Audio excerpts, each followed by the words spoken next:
Here I was thinking I was gonna do this easy, so if the lighting looks weird, even though I don't think it looks that bad, that's because someone came in here bull in a china shop trying to get a charger for this here computer, even though it's always right there, and knocked that light over and that light over and everything off the desk just to find it right there where it always is. So it looks a little sketchy.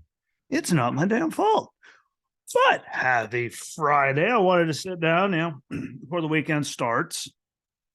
As I feel I've come back, I have energy again, got a lot of dumb stuff out of the way that I've, putting off for forever. Health stuff that I've been waiting on for forever. I feel like I'm in a much better place. And I watched a bunch of Rumbles, which, I highly recommend people doing, with the Rumble coming up. And, I always want to sit there and just reminisce and talk about that. As there wasn't anything on last night, which, by the way, was really weird come 8 o'clock because I feel like I'm missing something.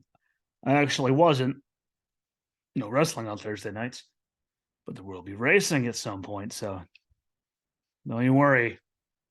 Excited for that for SRX, even though I wish they'd stay on CBS because more people could see it. But I wanted to just talk about, the Rumbles and then, the old man just couldn't fucking help himself. And Vince was Vince. And, well, here we are. But damn it, I'm still going to talk about some of that cool shit from the old Rumbles, even if it's only for a little bit. It's because there's a lot of stuff that I saw in there, and she never saw any of them. So she was asking questions. Who's that? What's going on? Oh, my God, is that them? Because, like, the first one I picked back up on when she was in the room, maybe 99, 2000. Give or take. I don't remember which one. She was always in and out and doing stuff, but there's some really good stuff that happened back then. And there's a lot of stuff that made me smile, whether because it happened or just, the thought and bringing back to the time in life and just seeing some of these, people in action and doing things.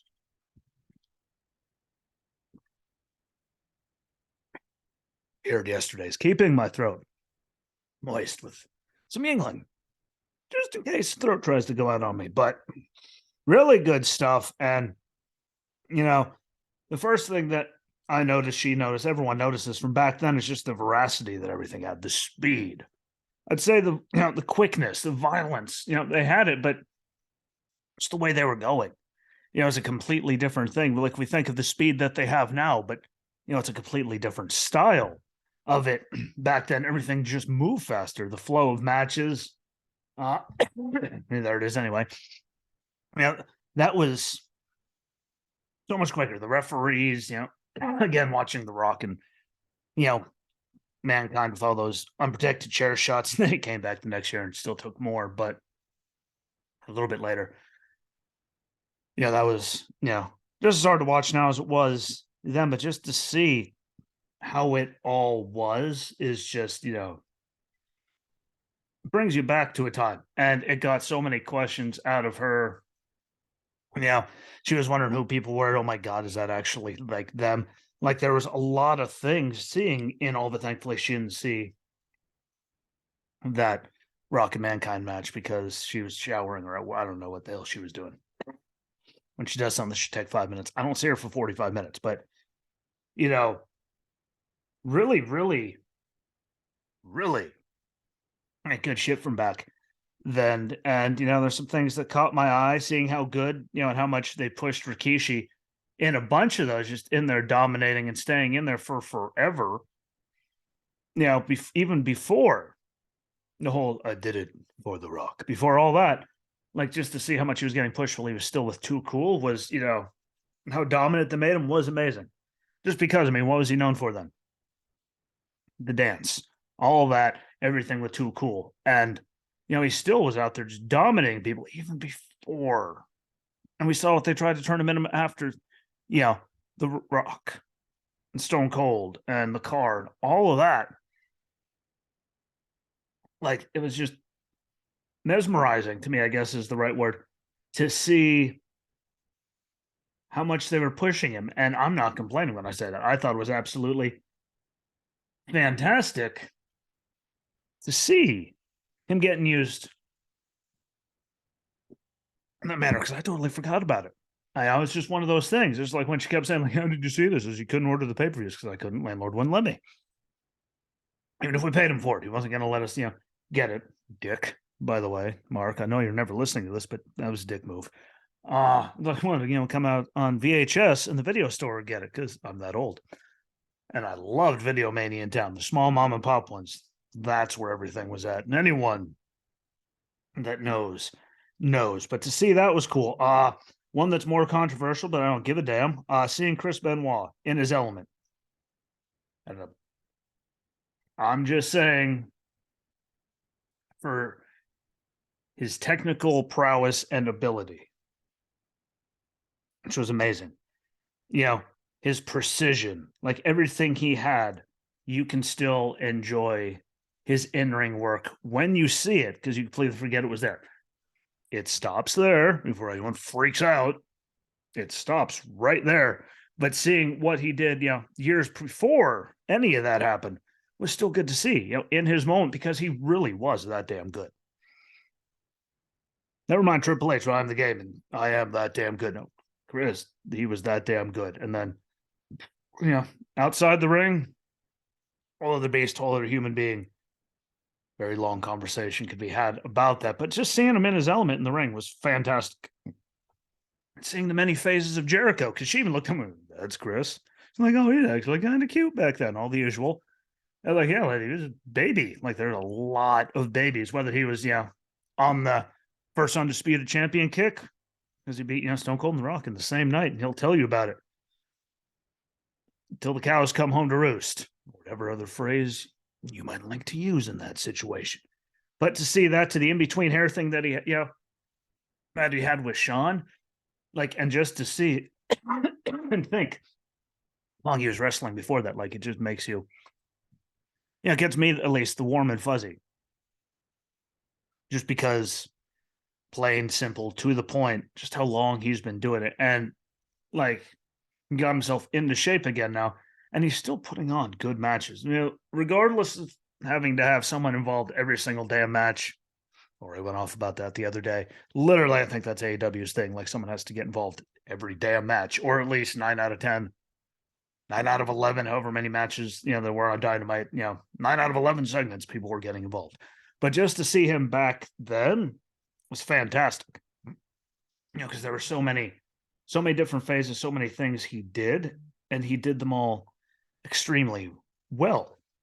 Unlike this thing behind me, if you're watching this pile of shit behind me that will not function for more than 8 seconds on its own, because it's like those, no matter how many times I turn off power save mode, for some reason, that being on the screen somehow does not count as the thing functioning to that, which is fantastic and a whole another argument there, but it was convenient timing for me to look up and see that. But it was really cool to see that. And then even, bigger than that for me, which, we can debate the awesomeness of it, but to see baby Brock Lesnar, like baby Brock Lesnar, baby Randy Orton, because she looked at, oh my God, like, yeah, that's him.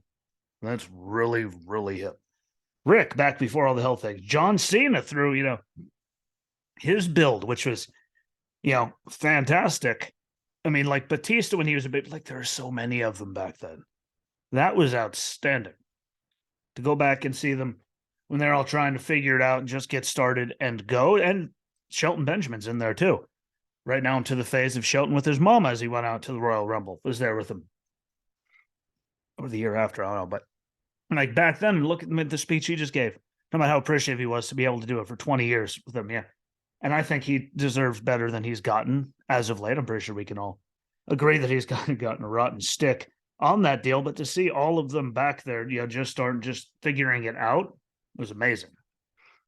Like, you forget about it, like Team Angle, you knew they were there, but you didn't remember, like, just to see it, be like, oh yeah, like that was a thing. And it was really good when they did it. Just like JBL's cabinet or RVD when he was back there, Kane, between being partners with RVD and having the mask and then not having the mask, Taker between, the American Badass back to the Dead Man. Like, there were so many different phases of everything, and seeing her get to see them just from year to year, how much things stayed the same, but how much things changed. It was an amazing thing, just storytelling and everything else, just how much they were able to, do it back then and how seamless they made it look because they sure as hell make it look really hard in recent years. We also got to see the many phases of the Big Show, whether it was young Big Show, skinnier Big Show, really huge Big Show before he got sent off to WWE, Big Show when he came back. Like there were many phases of him. Again, like Mick Foley, just kept seeing a million pieces of him, but all of that. Kurt Angle working in his prime, which again, this one you can comment because there isn't going to be an argument. I can literally watch that moonsault all day, every day. And it looks like, you just watch it. Feels like he is in the air forever. Look at swantons, frog splashes, other people's like lion salts. Like it literally, no matter what anyone else does in the air, feels like Kurt Angle is floating because it's that beautiful, it's that perfect, it's that good. And him in his prime having matches with everybody. Even when he's in his prime, he's all broke up with his neck, but look how good he was. Well, that shit you're not going to remember unless you look back because everyone just sees old Kurt. People are like, who is that? Go back to the old Royal Rumbles and all, show them that. Like that stuff was fantastic. That stuff was golden. Well, wasn't golden. Was seeing, Tori and Dawn, some of the bad female matches that, Miss Royal Rumble and all the just stupid shit they did with them back then. Again, I didn't see the pay-per-view, so I didn't see any of it, but some senseless stuff there, but there's a lot of wrestling gold. Again, Eddie, seeing how good Eddie was, and sadly seeing that match with Chavo the one year, and then him not being with us, and Ray going on that run at the Rumble to win and go into WrestleMania and get the title.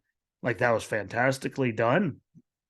It's that last match, at the Royal Rumble there with Chavo. Just seeing him go with Chavo is fantastic. Seeing the storytelling. And if you want to see, if you're a wrestling fan now and you want to see how the Three Amigos is supposed to look, don't look at other people that don't, especially don't look at Dominic when he does it. Watch Eddie. That was fluid. Without a shadow of a doubt. Everyone else can try. Very few do it good, and Dominic absolutely sucks.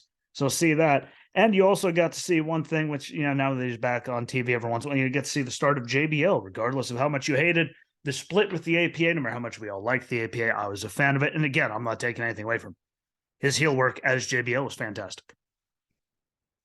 Like when he finally got into his rhythm and on a roll, he was on fire. And anyone that wants to deny that is on something, because that was good. And just to see it, build, like, man, what? Because you see him in the Rumble, you're like, huh. And then boom, there it is. And again, he even admitted there's a lot of bumps in the road. Took him a while to figure it out, but damn it, once he did, that got really good. You can think of all the segments that would never fly nowadays that happened then, or all the brawls as Bradshaw and the APA at the Friendly Tap, Tim White, all that.